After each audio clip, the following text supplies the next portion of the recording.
Bonjour, Cyril encore. On est le 15 août 2023. Alors, je viens sur la trompette aujourd'hui encore et je viens proclamer le retour de notre Seigneur Jésus-Christ. Amen, alléluia. Soyons tous bénis. Soyons remplis de sa joie. Amen.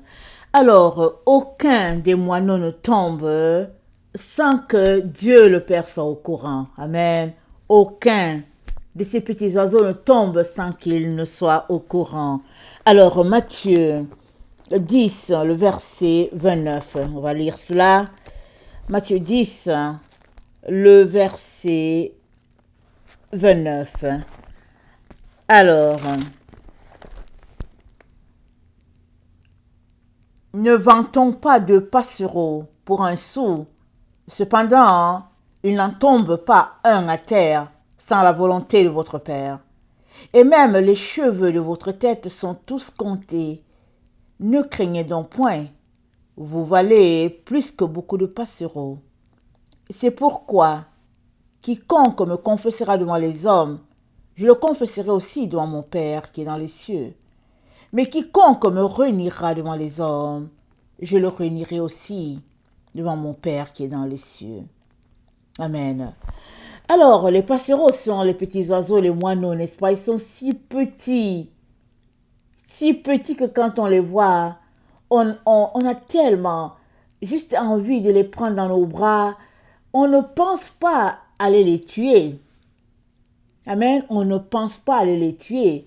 Mais dans le cadre des sacrifices, amen, quand on lit le livre de Lévitique, les personnes pauvres avaient le droit d'apporter 2 moineaux. Amen. Si on prend, par exemple, dans Luc, amen, Marie et puis Joseph, quand ils sont allés présenter Jésus-Christ au sacrificateur, ils avaient 2 moineaux. C'est-à-dire qu'ils n'avaient pas de grands moyens. Hein. Et les 2 moineaux ont été pris. L'un pour l'offrande sacrificielle et puis l'autre pour l'Holocauste. Alors on s'arrête, on se dit, oh non, mais ils sont si petits. Mais c'était important pour que l'impureté soit abolie. C'est important pour que le péché soit pardonné. C'est important pour qu'il y ait le sang, parce que sans infusion de sang, il n'y a pas de pardon. Donc avant que Jésus-Christ ne vienne, c'était ces pratiques-là au quotidien qui se passaient. Amen. En Israël, alors ceux qui avaient les moyens, ils apportaient des moutons et puis bon, autre chose. Mais ceux qui n'avaient pas les moyens, ils apportaient les moineaux et ils suivaient des consignes. Ils ne venaient pas comme ils voulaient et puis bon, non. Dieu avait établi la ligne de conduite. Ils devaient le suivre. Amen. Et pourtant, chaque oiseau qui tombait était d'une importance devant Dieu.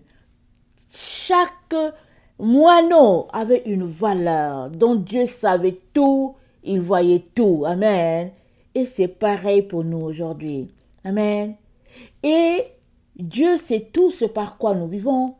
Il sait que nous l'aimons, mais il nous dit ceci, il veut, amen, qu'on lui offre, amen, un sacrifice.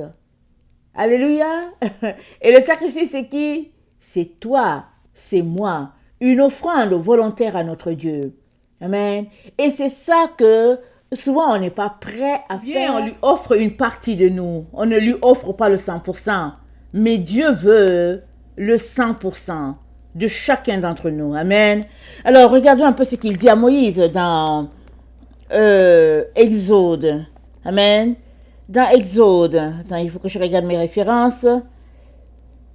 Dans Exode 20, le verset 24, voilà ce qu'il dit à Moïse quand il a appelé Moïse et qu'il a envoyé Moïse pour délivrer le peuple.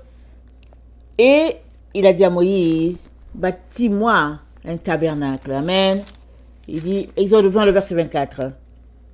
Alors voilà ce qui est écrit. Il dit, tu m'élèveras un autel de terre sur lequel tu offriras des holocaustes et tes sacrifices d'action de grâce, tes brebis et tes bœufs. Partout où je rappellerai mon nom, je viendrai à toi et je te bénirai. si tu m'élèves un autel de pierre, tu ne le bâtiras pas en pierre taillée, car en passant ton ciseau sur la pierre, tu la profanerais. Amen, tu la profanerais. Et dans Exode 25, le verset 8, Dieu dit à Moïse, « Ils me feront un sanctuaire, et j'habiterai au milieu d'eux. Vous ferez le tabernacle et tous ses ustensiles d'après le modèle que je vais te montrer. » Donc, l'autel, c'est un sanctuaire. Amen. Donc, il dit à Moïse, tu me bâtiras un autel. Ah, c'est dans Exode 20. Et il décrit à Moïse comment l'autel doit être. Et puis, il dit, partout où je rappellerai mon nom, je viendrai à toi et je te bénirai. Donc, l'autel, Dieu dit que l'autel doit être de terre. C'est ce qu'on lit dans Exode 20. Amen. Le verset 24, tu m'élèveras un autel de terre. Dieu n'a jamais changé. Amen. Il a pris l'homme, amen, fait à son image, mais il l'a façonné à partir de la terre. La terre, c'est quoi? C'est l'argile. Amen. Quelque chose qui n'a pas de valeur vraiment. L'argile, vous voyez, on marche dessus, on a souvent ça aux pieds, les chaussures et tout. C'est donc quelque chose comme ça, d'insignifiant, dans laquelle il a décidé de placer sa gloire. Amen.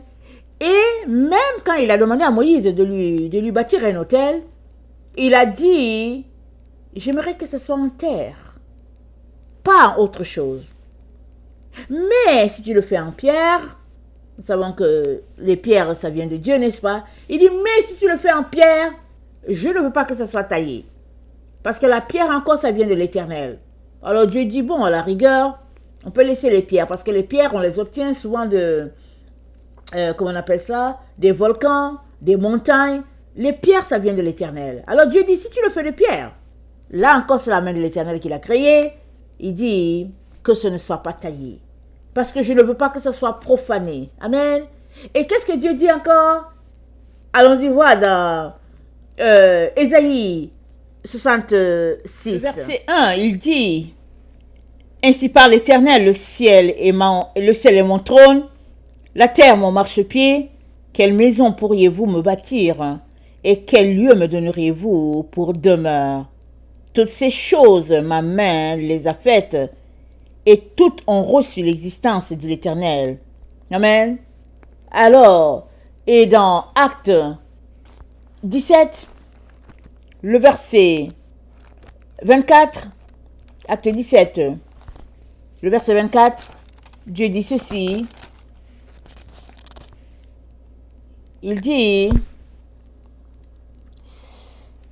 le Dieu qui a fait le monde et tout ce qui s'y trouve étant le Seigneur du ciel et de la terre, n'habite point dans les temples faits de main d'homme. Au verset 28, car en lui nous avons la vie, le mouvement, l'être. C'est ce qu'ont dit aussi quelques-uns de vos poètes. De lui nous sommes la race. Amen. Alors, Dieu n'habite pas dans les choses faites de main d'homme. Amen. Il habite dans quelque chose que lui-même il a créé, ce que sa main a façonné. C'est là que Dieu habite. Voilà pourquoi il dit, faites-moi un sanctuaire.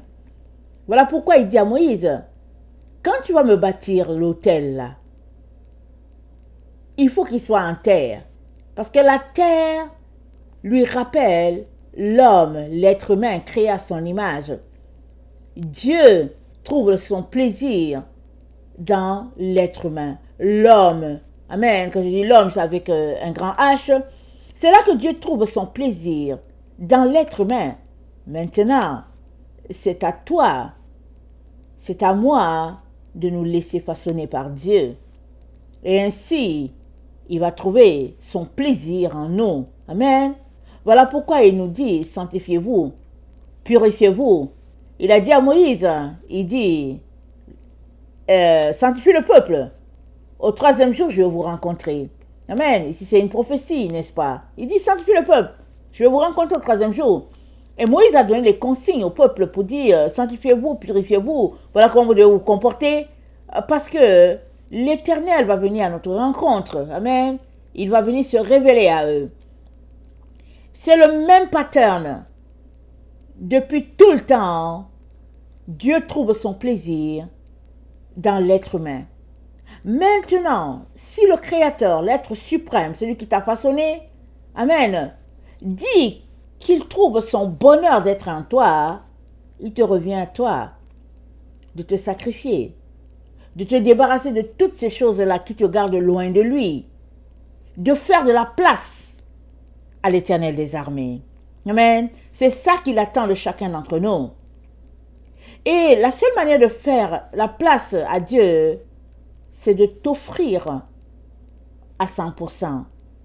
Tu ne peux pas faire la place à Dieu si tu lui donnes 90% et que tu gardes 10% pour toi. Ou bien si tu lui donnes de la place à 98% et 2% pour toi. Non, c'est 100% à Dieu dans toute la totalité. C'est ça que Dieu attend de chacun d'entre nous. Dans Romains 12, le verset 1, c'est dit « Je vous exhorte donc, frères, par les compassions de Dieu, à offrir vos corps comme un sacrifice vivant, saint, agréable à Dieu, ce qui sera de votre part un culte raisonnable. Ne vous conformez pas au siècle présent, mais soyez transformés par le renouvellement de l'intelligence, afin que vous discerniez quelle est la volonté de Dieu, ce qui est bon, agréable et parfait. » Amen. Et ainsi, au verset 5, s'il vous plaît, nous sommes toujours dans Romains 12. Nous qui sommes plusieurs, nous formons un seul corps en Christ. Amen. Et nous sommes tous membres les uns des autres. Nous formons un seul corps. Nous sommes les membres les uns les autres. Donc, nous ne pouvons pas nous conformer au présent siècle. Moi, je ne peux pas dire, je vais me conformer au présent siècle, c'est pas grave. Et puis toi, sanctifie-toi. Non. Tout le monde doit se sanctifier. Si nous disons que nous sommes à Dieu, nous devons tous nous sanctifier. Et c'est tous en totalité qui sommes le sanctuaire de Dieu. Amen. Comme Dieu a dit à Moïse, ils me bâtiront un sanctuaire. Alors, c'est toute la totalité des enfants d'Israël, les descendants d'Abraham, qui sont le sanctuaire de Dieu, c'est-à-dire toi y compris, moi y compris, tous les autres qui sont passés avant. Parce que son fils d'Abraham, ceux-là qui marchent par la foi, le type de foi d'Abraham, amen, ils seront appelés fils d'Abraham. Ce n'est pas Abraham, ce n'est pas la descendance par le sang. Parce que si c'était la descendance par le sang, il n'y aurait pas de problème avec Ismaël. Ce n'est pas la descendance par le sang, c'est la descendance par la foi. Amen. Voilà pourquoi Dieu parle de Agar et puis de Sarah. Amen. Donc, il est très important de s'offrir en sacrifice volontaire à Dieu comme une offrande qui n'a pas besoin de rougir, qui n'a pas besoin de se faire frapper dessus. Non, tu t'offres volontairement à Dieu. Ça veut dire de quitter le monde, les choses du monde. Voilà ce que le texte nous dit. Le texte dit, ne vous conformez pas au siècle présent, mais soyez transformés par le renouvellement de l'intelligence. Notre intelligence se renouvelle comment? Parce que nous passons notre temps dans la parole de Dieu, nous prions, nous jeûnons, nous louons le Seigneur. Notre intelligence se transforme comme ça. Plus nous lisons la parole et que nous pratiquons, nous sommes changés de gloire en gloire. Nous ne pensons plus comme on pensait autrefois, mais on pense comme Dieu s'attend à ce qu'on pense. On pense comme Dieu.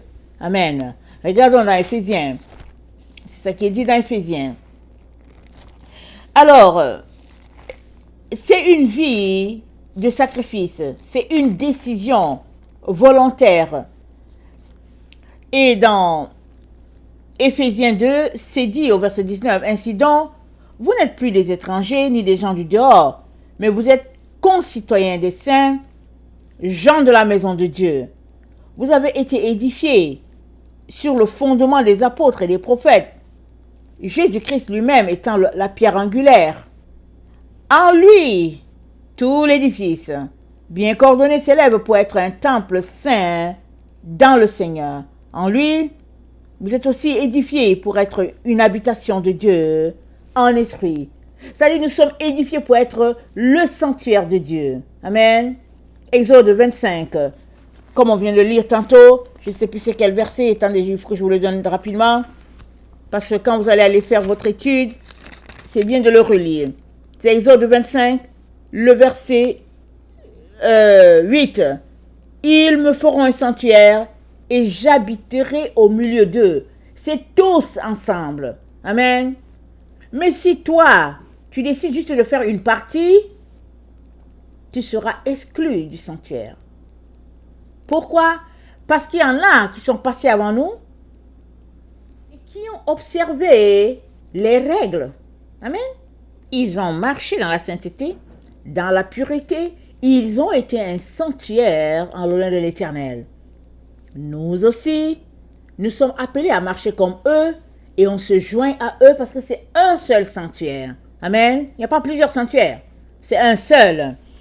Et dans Éphésiens 4, le verset 17, c'est dit, voici donc ce que je dis, c'est que je déclare dans le Seigneur.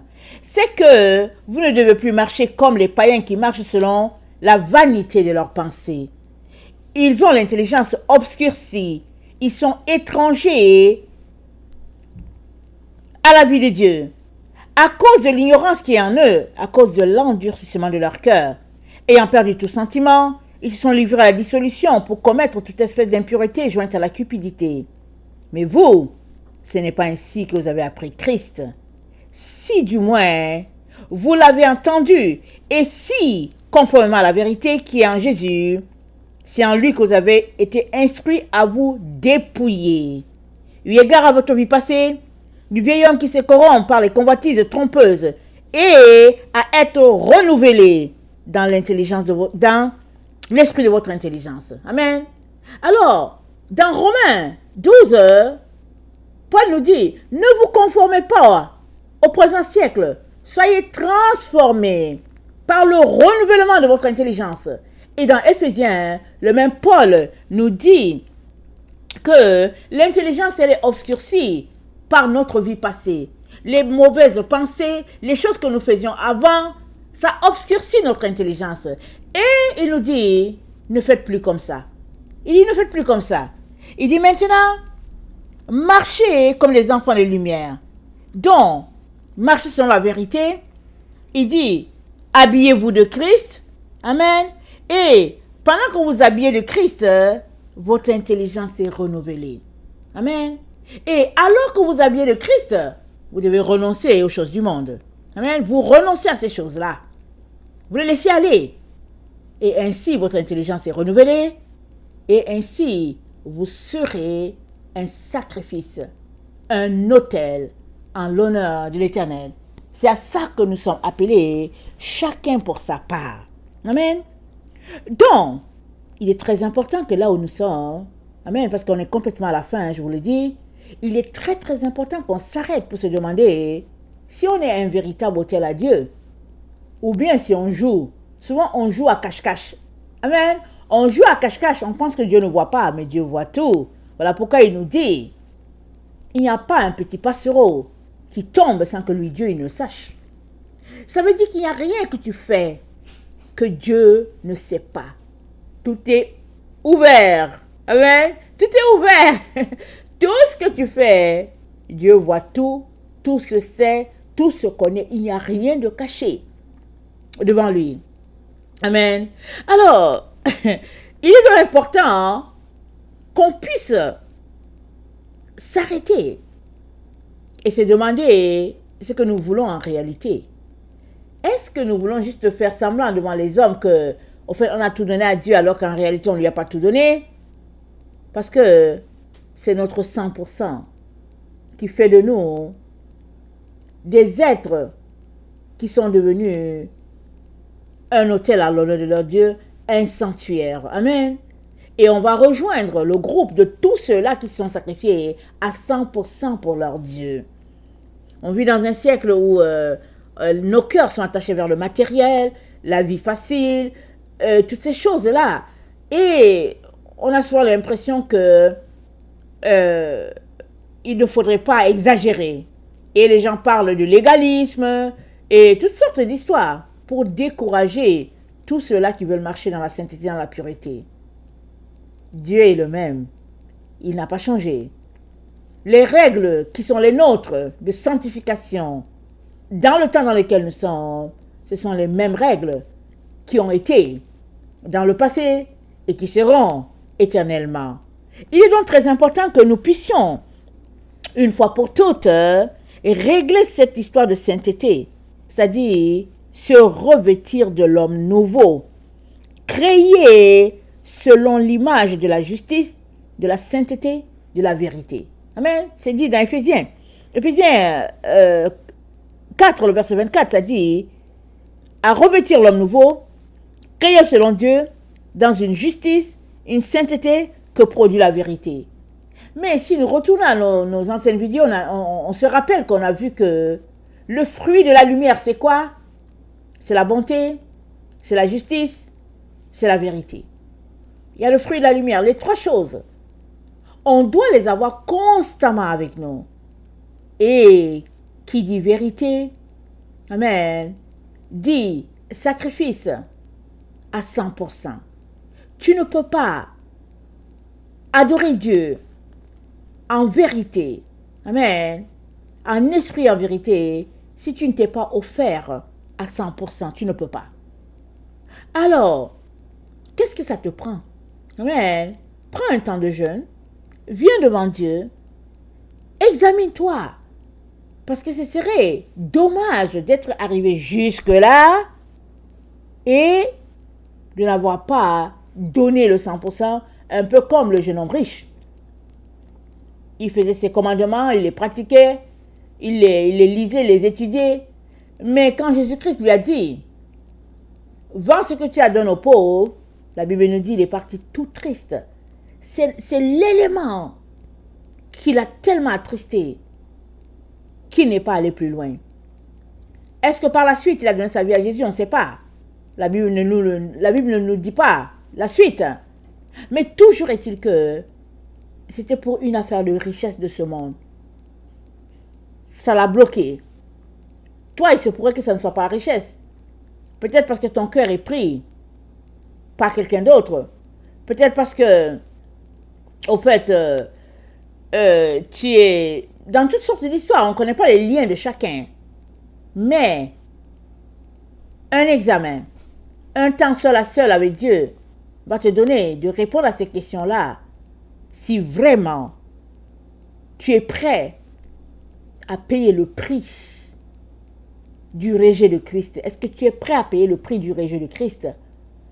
Parce que Jésus-Christ a dit, celui qui me réunira devant les hommes, je le réunirai devant mon Père.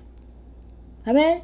Jésus-Christ ne nous a pas dit que notre vie sera facile. Non. Il a dit, c'est notre 100% qu'il veut. Il nous veut en entier, en totalité. C'est ça. Souvent, on veut le tromper. Et ça ne passe pas. Pourquoi Jésus-Christ veut ta totalité? Il ne peut modeler qu'une personne qui s'offre à 100%. Amen. Jésus-Christ ne peut pas te travailler si tu ne lui as pas offert ton 100%. Rappelons-nous, Dieu, il n'habite pas dans un sanctuaire fait de main d'homme. Donc, c'est Dieu lui-même qui bâtit son sanctuaire. C'est-à-dire, tu lui laisses la place, alors il vient, il défait tout et il refait. Alléluia. Ça, c'est notre Dieu, ça. Et ce n'est que comme ça qu'il peut faire son œuvre extraordinaire en toi. Tu seras son habitation. Tu seras un sanctuaire pour lui. Tu seras un autel. Amen. Et puis aussi, l'autre raison pour laquelle Dieu veut notre 100%, c'est celle-ci. Allons-y lire dans le psaume 106. On va d'abord lire Ézéchiel 22. Amen. Et après, on va aller au psaume 106. Donc, Ézéchiel 22, le verset 30 dit ceci. Alors, Ézéchiel 22, le verset 30. Je cherche parmi eux un homme qui élève un mur, qui se tienne à la brèche devant moi en faveur du pays afin que je ne le détruise pas, mais je n'en trouve point. Amen. Dieu cherche toujours quelqu'un qui va se tenir à la brèche pour intercéder pour les uns et les autres. Ça, c'est notre Dieu. Il est tellement amour. Il est tellement bonté. C'est ce qu'il est. Donc, si tu t'offres à 100%, voilà, il sera content de t'utiliser pour sauver des gens. Amen. Dans ton quartier peut-être, dans ta famille, peu importe. Dieu cherche quelqu'un qui va se tenir à la brèche. Amen. Alors, on regarde le psaume 106, c'est l'exemple de Moïse. Et on va voir, on se rappelle que Moïse, amen, a été pris chez M. Jéthro. Il a grandi dans la cour de Pharaon. Il était d'une certaine classe, n'est-ce pas, sociale, mais c'était un Hébreu. Amen. Bien qu'il ait grandi dans les valeurs de la royauté, amen, quand le moment est venu pour lui, au fait de sauver le peuple, ça bouillait en lui, mais il ne savait pas c'était quoi, alors il a dû faire une gaffe, il a fui, amen, mais Dieu allait le chercher là-bas, dans le pays de Jéthro, pour le ramener afin de délivrer le peuple, parce que ça, c'est pas quelque chose qui oppose Dieu, pourvu que tu sois prêt à donner ton 100%. Alors, dans le psaume 106, le verset 20, c'est dit, pardon, dans le psaume 106, attendez, il ne faut pas que je me trompe, le verset 23, voilà. Alors, il parla de les exterminer, mais Moïse, son élu, se tint à la brèche devant lui pour détourner sa fureur et l'empêcher de les détruire. Amen. Moïse a été cet intercesseur, parce qu'Israël, ils ont fait vraiment des gaffes. Vraiment, Dieu les a délivrés et ils sont venus, ils se sont fait un Dieu en veau d'or. Vraiment, ils ont changé leur gloire pour une chose, du matériel. Et Dieu a voulu tous les éliminer. Moïse a été là pour prier, pour pleurer, pour demander pardon. Et à cause de Moïse, Dieu n'a pas détruit. Alors, Dieu utilise toujours le même pattern, il n'a pas changé. Alors, si tu offres juste 90% de ta personne à Dieu, alors, quelle est la partie qu'il va prendre et la partie qu'il va laisser? Il veut ton 100% en totalité. Comme ça, il sait comment il va gérer toute ta personne de manière à tirer le meilleur de toi. Parce que tu as décidé d'être un sacrifice, un autel pour ton Dieu. Un peu comme ces moineaux, mais comme ces passereaux. Voilà pourquoi il dit, je sais. Quand il y a un seul qui tombe, je sais. Et Dieu veut qu'on soit tout simplement des âmes humbles, vulnérables devant lui. Amen. Et lui, il va prendre soin de nous. Amen. Et dans Ésaïe 49, le verset 24.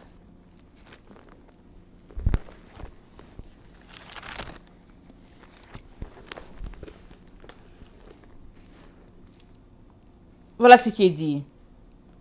Le butin du puissant lui sera-t-il enlevé? Et la capture faite sur le juste échappera-t-elle? Oui, dit l'Éternel. La capture du puissant lui sera enlevée, et le butin du tyran lui échappera. Je combattrai tes ennemis, et je sauverai tes fils. Je ferai manger à tes oppresseurs leur propre chair. Ils s'enivreront de leur sang comme du mou, et toute chair saura que je suis l'Éternel, ton sauveur, ton rédempteur, le puissant de Jacob. Alors Dieu donne cette promesse à Ésaïe, n'est-ce pas? Parce que, pas Ésaïe, à Israël, il donne cette promesse à Israël, parce qu'il est le Dieu d'Israël. Mais au fait, qu'est-ce qui se passe avec Israël? Israël est environné d'ennemis. Dieu lui dit, sanctifie-toi, donne-toi complètement, et je vais te protéger. Amen. Et chaque fois qu'Israël a péché, ils ont été battus. Mais chaque fois qu'Israël est revenu à Dieu, Dieu les a protégés. Et c'est ainsi que la vie de tout enfant de Dieu doit être avec Dieu. Une vie d'intimité, une vie de dépendance. Et ce n'est que comme ça que Dieu peut nous protéger. Et chaque personne qui va souffrir à 100% sera tout simplement une barrière pour que Dieu aille gagner d'autres âmes. Un peu à l'exemple de Moïse. Amen. C'est ça que nous sommes pour chacun. C'est ça que nous sommes chacun pour notre Dieu. C'est ça.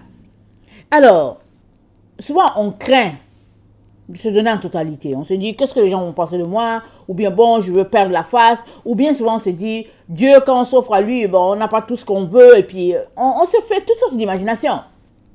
Mais laissons-nous d'abord transformer. Et après, on va voir. Laissons-nous d'abord transformer. Ne y mettons pas de la peur, des idées créées par-ci par-là. Et puis, ça ne glorifie pas Dieu. La question que tu dois résoudre là où tu es, c'est est-ce que tu veux de Dieu ou pas? Dans Isaïe 51, le verset 4, Dieu dit, mon peuple soit attentif. Ma nation prête l'oreille, car la loi sortira de moi et j'établirai ma loi pour être la lumière des peuples. Ma justice est proche, mon salut va apparaître et mes bras jugeront les peuples. Les îles espéreront en moi, elles se confieront en mon bras. Levez les yeux vers le ciel et regardez en bas sur la terre, car les cieux s'évanouiront comme une fumée, la terre tombera en lambeaux comme un vêtement, et les habitants périront comme des mouches. Mais mon salut durera éternellement et ma justice n'aura point de fin. Écoutez-moi, vous qui connaissez la justice, peuple qui a ma loi dans son cœur. Ne craignez pas l'opprobre des hommes et ne tremblez pas devant leurs outrages, car la teigne les dévorera comme un vêtement et la gerce les rongera comme de la laine. Mais ma justice durera éternellement et mon salut s'étendra d'âge en âge.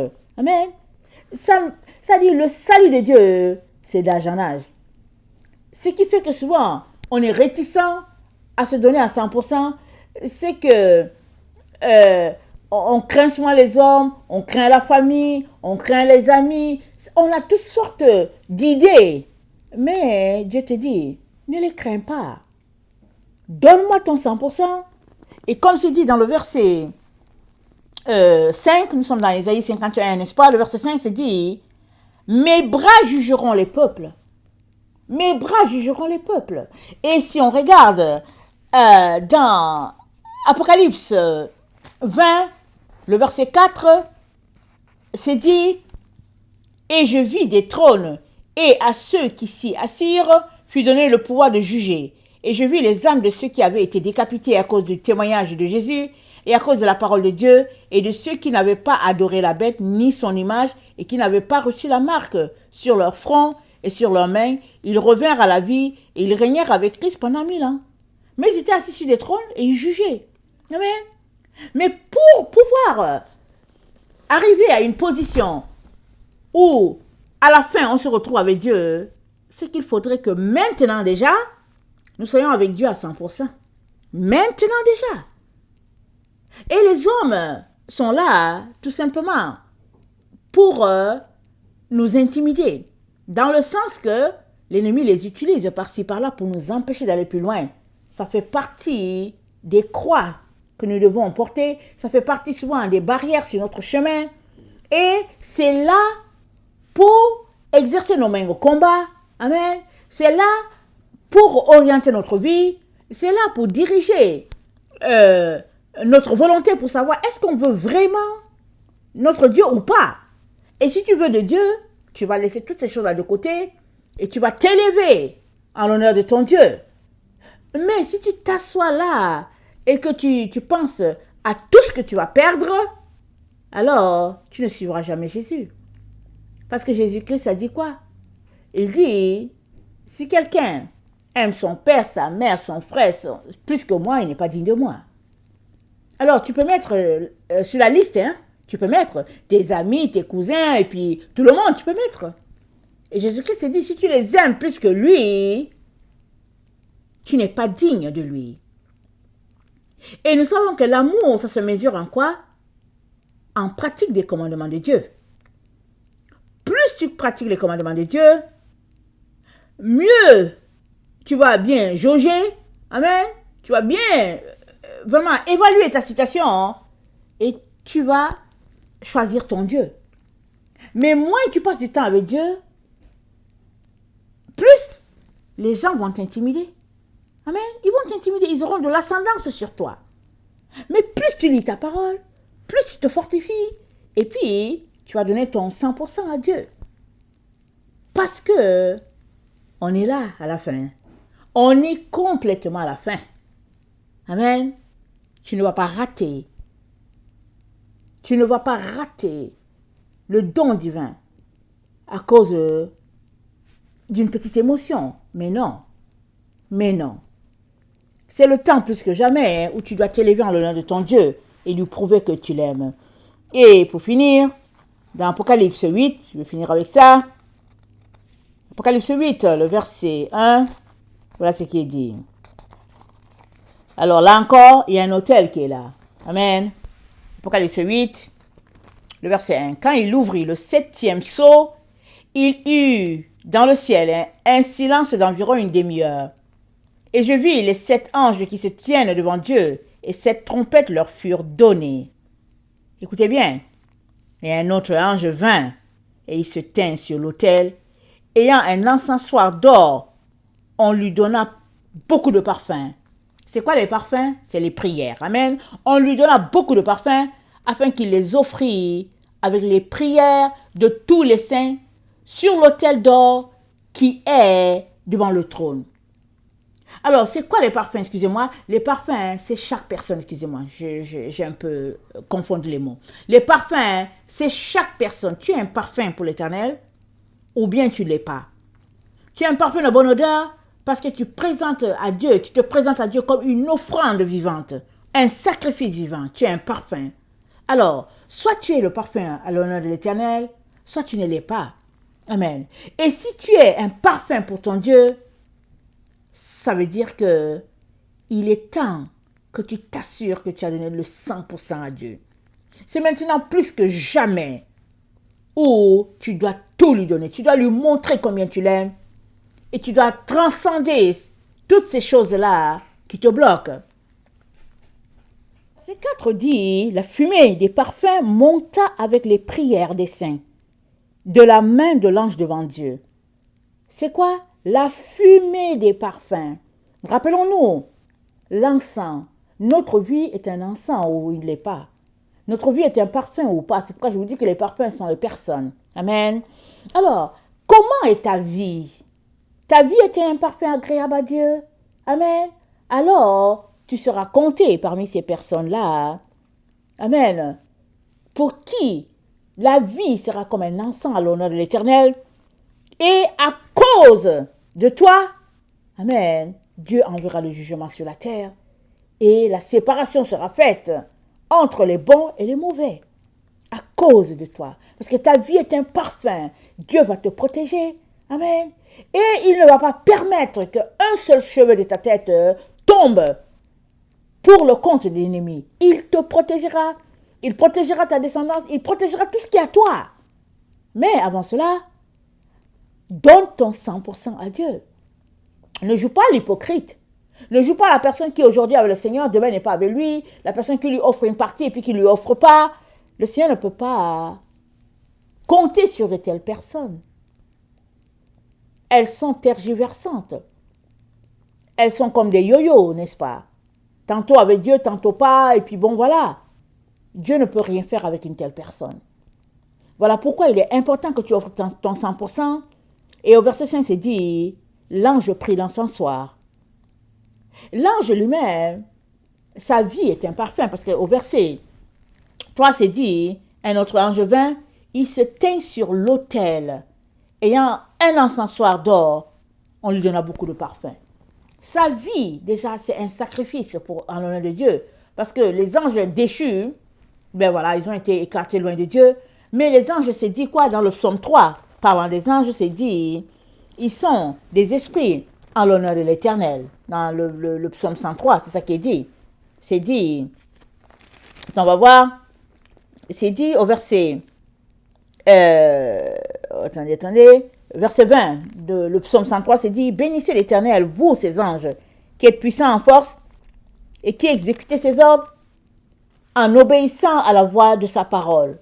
Bénissez l'Éternel, vous toutes ses armées, qui êtes ses serviteurs et qui faites sa volonté. Bénissez l'Éternel, vous toutes ses œuvres, Amen. Alors, les anges sont à l'honneur de l'Éternel. En tout cas, ceux-là qui obéissent à l'Éternel, ils sont un parfum de bonne odeur à l'Éternel. Amen. Et sur l'autel d'or, des parfums sont offerts, c'est-à-dire des personnes que Dieu peut présenter. Ah, telle personne, oh, c'est un parfum. Oh, telle personne, c'est un parfum. Oh, voilà. Voilà comment Dieu tire son plaisir, sa joie, son bonheur de ta vie à tous les jours que tu lui offres. Maintenant, es-tu décidé? Amen. Es-tu décidé à lui offrir en totalité le 5 que tu gardes encore? Le 5%? Le 10% que tu retiens? Le 3% que tu retiens? Et puis cette situation dans laquelle tu es, qui fait que ça te donne une honte vis-à-vis de Dieu, qu'est-ce que tu attends pour sortir de là? Parce que, à coup sûr, la séparation va se faire entre les bons grains et les mauvais. À coup sûr, ça doit se faire. Ça doit se faire. Comme le Seigneur a dit, au moment de la moisson, livrez et d'abord rassemblez, afin que le bon grain puisse avoir l'occasion de s'épanouir. Et Dieu l'a dit, et sa parole, elle est sa parole. Mais maintenant, il est amour. Et il nous demande encore la repentance, le changement de nos voies, de nos pensées. Amen. On ne sait pas quand est-ce que il va frapper. Amen. On ne sait pas quand est-ce que son jugement va frapper toute la terre. On ne sait pas. Mais parce qu'on ne sait pas justement, à tous les jours, on doit être prêt pour se dire, Seigneur, si ça arrive aujourd'hui, s'il te plaît, Seigneur, que je sois sauvé. Que je sois sauvé. Moi et les personnes pour lesquelles je prie. Que je sois sauvé, Seigneur. Que je ne sois pas coupé de ta grâce à tout jamais. Parce que si tu ne t'es pas prêt, la séparation est définitive. Une fois qu'il y a une séparation et que la vie physique n'est plus, c'est fini. Amen. Par contre, si tu étais prêt, vivant ou mort, tu es toujours le Seigneur. Amen. Alors, aucun d'eux ne tombe sans que le Père soit au courant. Ta vie ne sera jamais vraiment inutile si tu offrais ton 100% à Dieu. Jamais. Sois tout simplement comme ces oiseaux-là, ces passereaux-là, ces moineaux-là, qui sont là, on a l'impression que ben voilà, ils servent à rien.